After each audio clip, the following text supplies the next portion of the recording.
The knock came at exactly 12:07 a.m., sharp enough to pull me out of the half-sleep I'd been drowning in for weeks. At first, I thought I was dreaming because nobody knocked on doors in our apartment building after midnight unless something terrible had happened. The old walls carried every sound like gossip, and even the elevator groaned loud enough to wake half the floor. But this knock felt different. Hesitant. Desperate. Like someone standing outside my door was fighting a battle inside themselves before raising their hand again. I stared at the ceiling for a moment, listening to the rain tapping against my bedroom window while the city lights leaked through the blinds in pale streaks. Then the knock came again, softer this time, followed by silence heavy enough to make my chest tighten.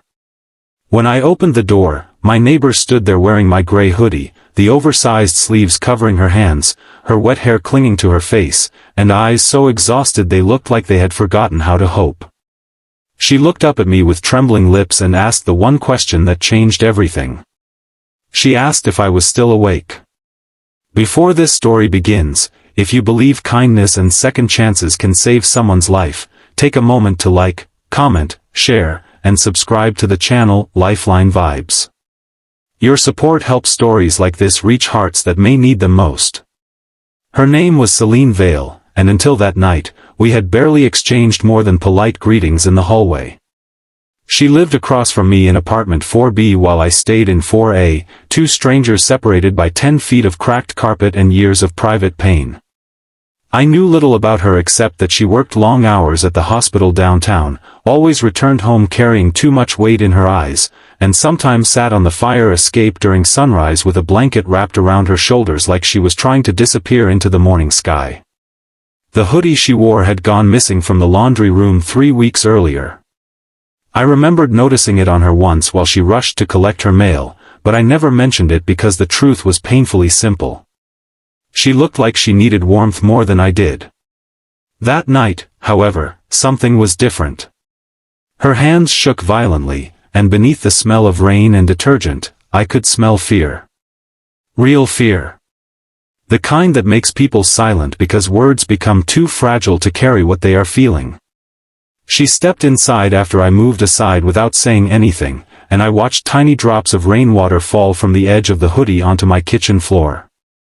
The apartment looked embarrassing under the harsh yellow light.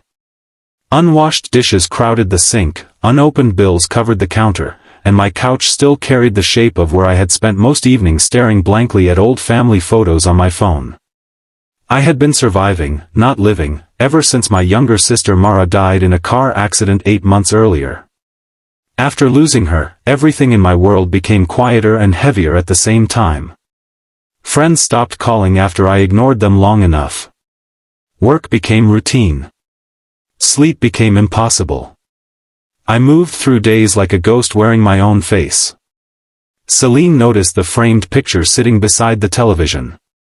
It showed Mara laughing at the beach with sunlight caught in her curls. Most people glanced at it politely and looked away.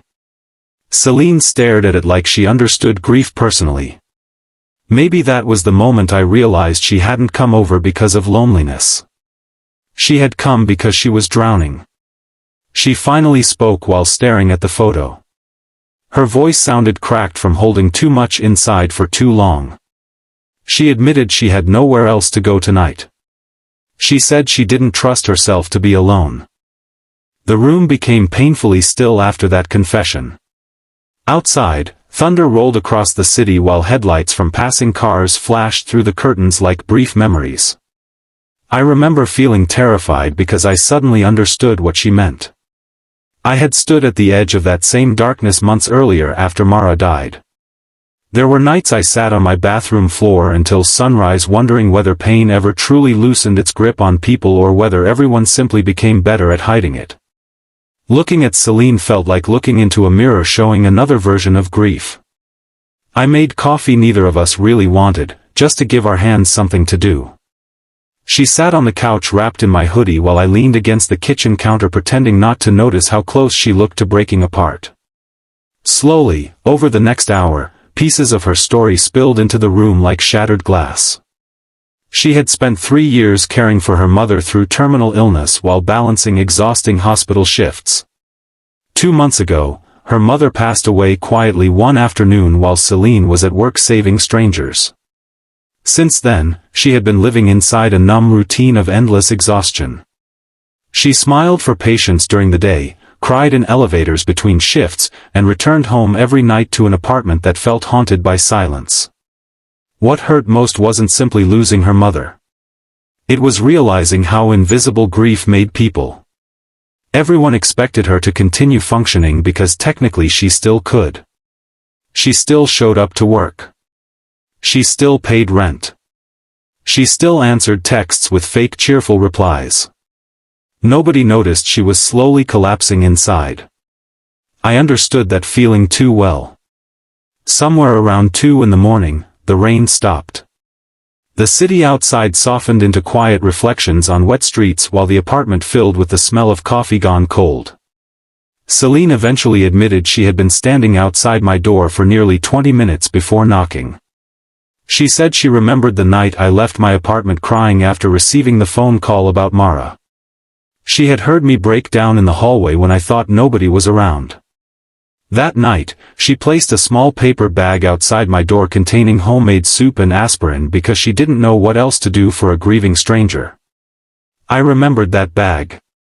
At the time, I thought it came from the elderly woman downstairs.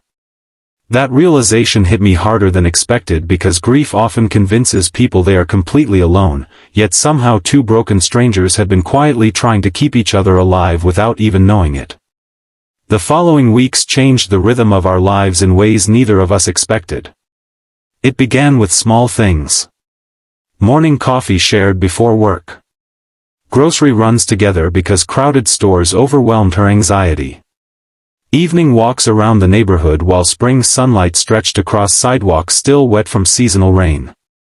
The city slowly transformed around us as warmer days arrived. Flower carts returned to street corners. Children laughed in nearby parks.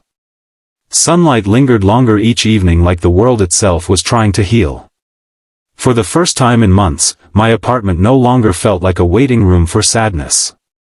Celine had this habit of opening windows every morning no matter the weather because she believed stale air carried stale emotions. She filled the silence with old jazz music while cleaning.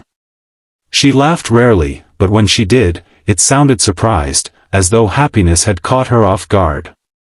I began noticing details I had overlooked before. The tiny scar near her eyebrow. The way exhaustion softened when she talked about childhood memories. The way she always carried extra granola bars in her purse for homeless people near the train station. But healing is never linear. People carry hidden storms even while smiling in sunlight. One afternoon, I returned home early and found Celine sitting alone on the fire escape crying so hard she could barely breathe. Her hospital had lost a young patient that morning, and the grief reopened every wound she had been trying to survive. She kept apologizing for being weak while tears soaked through my hoodie again. I remember sitting beside her in complete silence while afternoon sunlight painted gold across the rooftops. Sometimes the most important thing you can offer another human being is simply your presence. No speeches. No solutions. Just proof that they do not have to suffer alone. That became our unspoken promise to each other. Summer arrived slowly after that. The city grew louder and brighter while our tiny apartments became filled with life again. We started cooking together on weekends despite both being terrible at it. We painted the hallway wall after management ignored it for years. Elderly neighbors began stopping to chat with us downstairs because apparently loneliness is contagious in apartment buildings, but so is kindness. One Saturday afternoon, Celine found an old voicemail Mara had left me months before her accident. I had avoided listening to it because the pain felt unbearable. But Celine sat beside me on the floor while sunlight streamed through open windows, and together we listened to my sister laugh about something stupid involving burnt pancakes and a failed date. I cried harder than I had since the funeral. Celine held my hand the entire time without speaking. Grief changed shape after that day. It stopped feeling like drowning and started feeling more like carrying something precious and painful at the same time. Then came the afternoon everything nearly fell apart again. Celine disappeared for 3 days without explanation. No messages. No answer at her door. No sign of her car. The fear that settled inside me during those 72 hours was unbearable because I knew exactly how dangerous isolation could become for someone fighting depression alone. I barely slept. Every terrible possibility played repeatedly in my mind. By the third evening, I sat outside her apartment door feeling helpless and furious with myself for not noticing signs sooner. Then the elevator opened. Celine stepped out looking exhausted beyond words, carrying a duffel bag and wearing scrubs wrinkled from endless hours awake. The moment she saw me sitting there, her expression shattered completely. She admitted she had checked herself into an emergency mental health program after suffering a panic attack at work. She thought disappearing was easier than admitting she needed help. That confession changed something important between us because society teaches people to hide emotional pain until it becomes unbearable. We celebrate strength while ignoring the courage required to admit vulnerability. That night, instead of pretending everything was okay, we talked honestly for hours. About therapy. About trauma. About how loneliness convinces people they are burdens. About how healing sometimes requires asking for help before you completely collapse. Celine began attending regular counseling after that. Eventually, I did too. Some days were still hard. Some mornings grief returned unexpectedly like an old injury aching before rain. But slowly, life began expanding again beyond survival. Months passed. Autumn painted the city in amber light while leaves gathered along sidewalks outside our building. Celine started smiling more naturally. I returned to photography, something I abandoned after Mara died. We hosted a Thanksgiving dinner for neighbors who had nowhere else to go. The old building that once felt cold and disconnected slowly transformed into something warmer. Human. One evening near late October, Celine stood beside me on the rooftop watching sunset spill across the skyline. The wind tangled her hair while she wore the same gray hoodie from that midnight years ago. My hoodie. Except now it belonged to both of us somehow. She admitted she almost didn't knock on my door that rainy night because she believed nobody would care whether she stayed alive or not. Hearing that nearly broke me. Because the truth was equally terrifying. If she had never knocked, I might have continued disappearing quietly inside my own grief too. Sometimes people save each other in ordinary ways. Not through dramatic speeches or grand gestures, but through late-night conversations, shared silence, warm coffee, and simply refusing to let another person face darkness alone. If this story is touching your heart so far, take a moment to like, share, and comment below. Stories like these remind people that even the smallest act of kindness can become the reason someone keeps going. Winter arrived gently that year. Snow covered the streets outside our apartment building while golden lights glowed from nearby storefronts. Life finally felt stable again until one unexpected morning changed everything once more. Celine received a job offer from a children's hospital nearly 6 hours away. It was her dream opportunity. Better pay. Better support systems. A fresh beginning after years of emotional exhaustion. But accepting it meant leaving. I told myself I was happy for her, and part of me truly was. Yet grief has a strange way of disguising itself as fear. The thought of losing another person who had become home terrified me more than I wanted to admit. For days, tension quietly grew between us because neither of us knew how to discuss the possibility of goodbye. Then came our final night before her decision deadline. The power went out across the building during a snowstorm, leaving the apartments wrapped in darkness lit only by candles and city reflections outside the windows. We sat on the living room floor surrounded by blankets while snow fell silently beyond the glass. Celine looked at me with tears shining in her eyes and admitted something neither of us had been brave enough to say aloud. She said I was the reason she learned life could still feel safe again. The confession settled heavily between us. I realized then that love sometimes grows quietly inside shared pain before either person notices it blooming. Not loud, cinematic love built on perfection, but steady love built through survival. Through showing up. Through staying. I finally told her the truth too. I told her she saved my life the night she knocked on my door. Because before that moment, I had stopped believing the future held anything worth waiting for.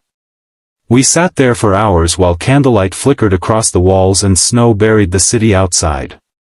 For the first time since Mara's death, I felt something unfamiliar returning to my chest. Hope. Celine accepted the hospital job 2 weeks later. But she didn't leave alone. 6 months after moving, she convinced me to relocate too.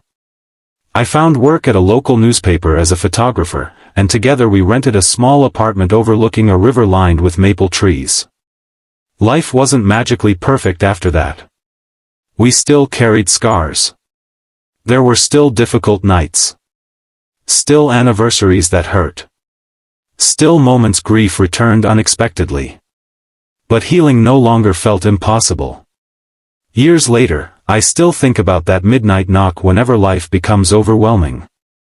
I think about how close two strangers came to disappearing inside their own loneliness. And I think about how fragile moments can quietly change entire lives forever.